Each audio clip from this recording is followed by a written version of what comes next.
नागपूर तहसील police ठाण्याच्या हद्दीत एकाच कुटुंबातील 5 लोकांची हत्या करून नंतर आरोपीने देखील टोकाचे पाऊल उचलल्याचा धक्कादायक प्रकार पुढे आला होता। आता या हत्याकांडामागचे धागेदोरे उकलायला सुरुवात झाली होती। तो वासनेत इतका आंधळा झाला होता की त्याला बायकोपेक्षा मिळवणीमध्ये अधिक मजा येऊ लागली होती। त्यामुळे तो बायकोपेक्षा मिळवणीवर जास्त अधिकार गाजवायचा। त्यामुळे तिने मुलांसोबत बोलणे, त्याच्या संपर्कात राहणे देखील त्याला मान्य नव्हते।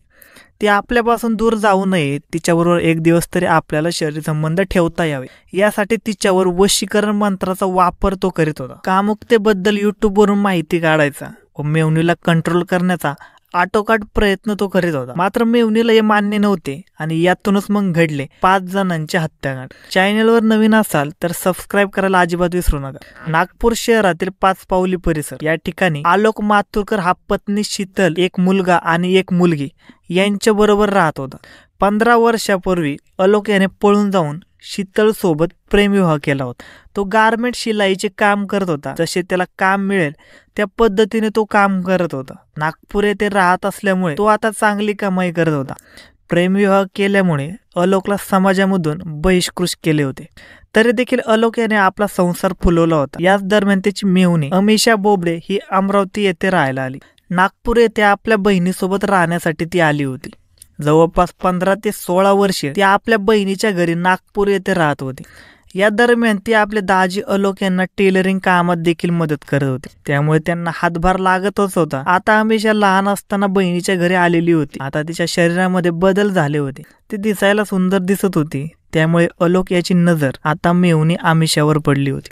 काही दिवसाचा कालावधी निघून गेल्यानंतर आलोक अमिषाच्या इतक्या जवळ गेला होता की त्या प्रेमापोटी तो आपल्या बायको शीतलचा राग करू लागला। बायकोपेक्षा मेहुणीवर आलोक जास्त जीव लावू लागला। ही बाब शीतलच्या लक्षात आली। त्यामुळे तिने तिच्या आईला अमरावती येथे फोन करून तू अमिषाला घेऊन जा असे सांगितले। त्यानंतर शीतलच्या आईने मी पण तुम्ही राहतात त्याच परिसरात राहण्यासाठी येत आहे असे सांगितले। त्यानुसार अमिषाची आई अमरावतीमधून आल्यानंतर आलोक राहत असलेल्या घरापासून जवळच एका घरात राहू लागले। एवढे वर्ष मेहुणी आपल्याबरोबर राहत होती। आपल्या बायकोमुळेच ती आपल्याला सोडून जात आहे असे आलोकला वाटत होते। त्यामुळे तो बायकोवर राग धरू लागला। एक काळ असा होता की जेव्हा अमिषा दाजी आलोकच्या खूप जवळ होती। त्याच्या व्यवसायात ती मदत करायची तर तिची आई शिलाईचे काम करायची। अमरावती येथून आल्यानंतर त्यांच्या नात्यामध्ये दुरावा आला होता। गेल्या 5-6 महिन्यापासून त्यांचे नाते अतिशय तणावपूर्ण झाले होते। आलोक जेव्हा कधी वेळ मिळेल तेव्हा अमिषाच्या घरी येऊन वाद घालू लागला होता। अमिषाचे शेजारी आलोक याचा खूप राग करायचे। आलोक त्यांच्या वस्तीमध्ये मात्र शांत स्वभावाचा होता। शेजाऱ्याचे त्याचे बोलणे चालणे खूप कमी होते।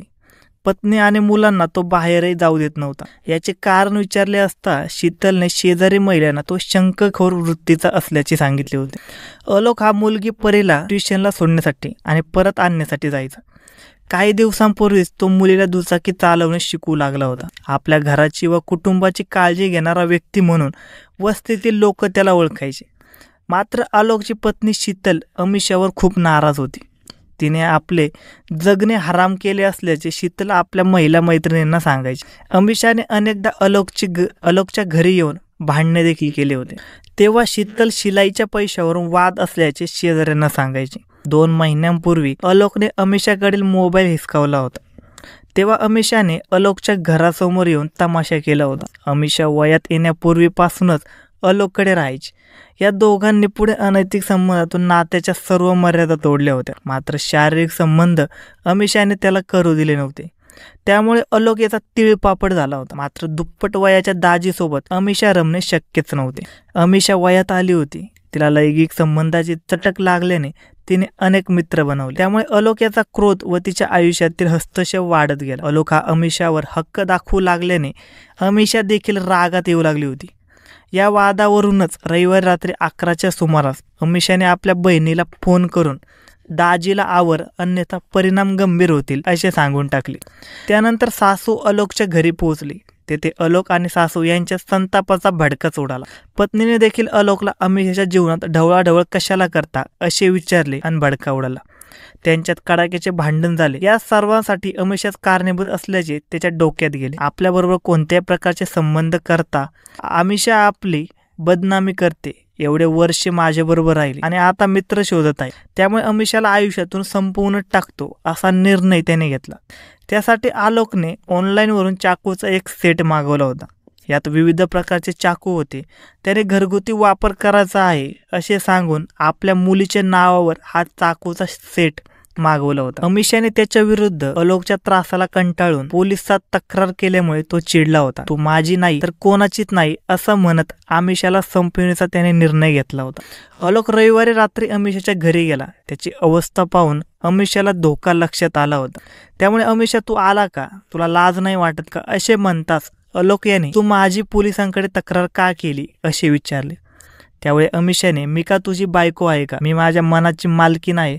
तू येथे कशाला आला आहेस? तुझे काम कर आणि जा निघून असे म्हणताच आलोकने तू चांगली वाग नाहीतर माझ्याशी गाठ आहे अशा प्रकारची धमकी दिली. त्यावेळी अमिषाने तू चांगला वाग नाहीतर परत पोलिसात तक्रार करेन असे धमकावले. त्यामुळे अमिषाचे हे वाक्य त्याच्या जिव्हारी लागले होते. त्यामुळे तो अचानक हिंसक झाला.